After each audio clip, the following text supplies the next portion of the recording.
Bon, en fait, il y a une chose qui tourne un peu dans ma tête.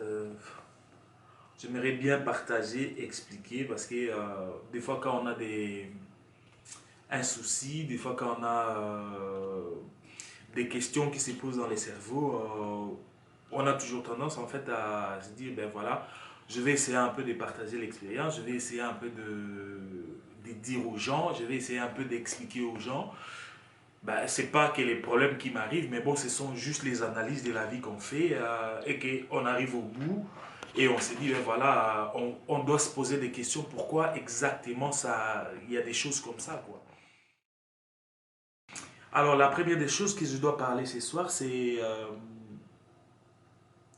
j'ai remarqué dans la vie qu'il y a plein d'injustices. Je ne sais pas qui a créé les mondes comme ça, mais franchement, dans la vie, il y a plein d'injustices. C'est-à-dire, des fois, on constate les gens qui ont besoin de quelque chose cherchent durant toute leur vie, pardon, ils n'arrivent pas à trouver.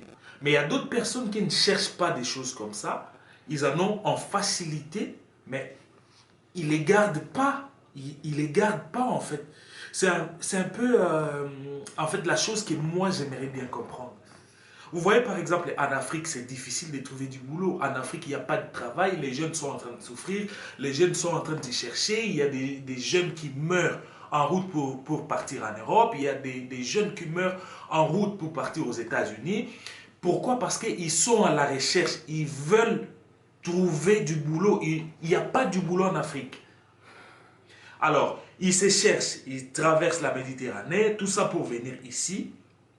Là où il y a plein d'opportunités. Ceux qui quittent l'Afrique et arrivent ici avec ces idées-là, ils ont des opportunités et ils prennent des opportunités et ils en profitent. Mais en fait, il y a d'autres qui, en fait, les parents ont beaucoup d'argent déjà en Afrique et les parents ont pris la peine de les envoyer en Europe en facilité.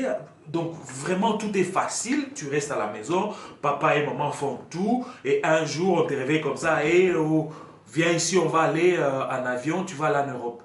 Et ces gens-là, quand ils arrivent en Europe ici, ben, tu verras, ils deviennent des délinquants, ils deviennent des gens du désordre, ils n'ont pas de boulot, rien du tout, en fait ils vivent comme ça. Alors, ils ont la facilité déjà de partir en Europe. Et quand ils arrivent en Europe, avec toutes les opportunités qu'il y a en Europe, ils ne s'enrichissent pas. Alors, la personne qui a pris la peine, qui en Afrique se cherche, introduit les demandes de visa plusieurs fois, 5, 6 fois, 7 fois, et ça sort toujours rejeté. Cette personne-là a vraiment besoin de travailler, a vraiment besoin voilà, de faire sa vie, mais cette personne-là n'a pas ces opportunités-là. En fait, c'est les soucis, c'est les problèmes que je me pose en fait dans la vie. Il y a aussi par rapport aux amis. Tu peux avoir des amis dans la vie, mais tout ami n'est pas ami. Il y a d'autres amis qui sont juste avec toi parce que ta présence leur plaît. Un. Il y a des amis qui sont avec toi justement parce que tu as quelque chose. Donc en fait, quand vous vous voyez entre amis, c'est toi qui achètes, c'est toi qui donnes à manger. C'est ça l'autre catégorie des amis. Il y a d'autres amis en fait qui sont avec toi parce que grâce à toi, donc si toi tu es là, ils vont avoir quelque chose. Alors, d'autres amis, les vrais amis sont les amis qui sont là avec toi quand tu as des soucis, quand tu as des problèmes, quand tu manques de l'argent, quand tu en as, ils sont là tout le temps. Tu verras ces gens, les trois types d'amis, tu verras, c'est comme ça. C'est-à-dire que quand ils viennent te voir, d'abord comme moi aussi, donc on a l'expérience, quand on a besoin de quelque chose, on vient voir son ami. Qu'est-ce qu'on va faire? Ah, tu es à la maison? Oui. Ok, je vais arriver. On arrive, voilà, comme d'habitude, on sert à manger, à boire et tout ça. Et au final, tu verras que la personne commence, ben voilà mon cher, j'étais venu parce que j'avais besoin de ça. Ah, donc tu es venu chez moi seulement parce que tu avais besoin de ça. Ok, ça va. Si tu n'en as pas, tu verras qu'il ne viendra plus.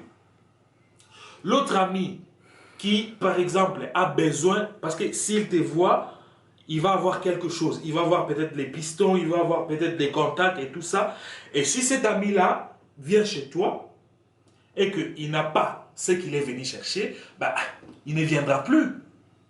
Alors, les vrais amis, même si tu as beaucoup d'argent, ton argent ne lui regarde pas. Ton argent, ce n'est pas son problème. Ta pauvreté, ce n'est pas son problème. Son problème, c'est d'être là présent avec toi. Donc, c'est-à-dire que quand tu as des soucis dans la vie, comme on en a tous les jours, il est là pour prodiguer des conseils, il est là pour t'encourager, il est là pour te donner des forces. Alors, pourquoi les gens qui ont plein d'opportunités qui se présentent devant ne sont pas capables d'accueillir ces opportunités-là?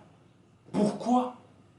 Ou alors, ils ne sont pas courageux, ou alors c'est le monde qui a été fait pour eux comme ça, ou alors, voilà. Je ne sais pas, je ne sais pas. Donc en fait, autre problème aussi par rapport à la vie spirituelle et tout ça, plus on a besoin d'être chrétien ou spirituel, plus on est en contact avec les gens qui ne le sont pas. Pourquoi le monde est fait ainsi? Pourquoi? Et quelque part dans la Bible, c'est dit, les péchés que je ne veux pas faire, c'est ce que j'ai fait. Excusez-moi. Tu peux rester avec les gens, tu peux rester avec les amis, tu peux rester avec tout le monde. Parfois, vous pouvez faire 1 mois, 2 mois, 3 mois, il n'y a personne qui te parle de ta spiritualité. Personne. Au bout d'un certain moment, tu verras quelqu'un qui sort comme ça, bam, qui te parle de ça, ben, tu es époustouflé et choqué. Le monde est fait d'injustice. Vraiment, c'est injuste. Merci.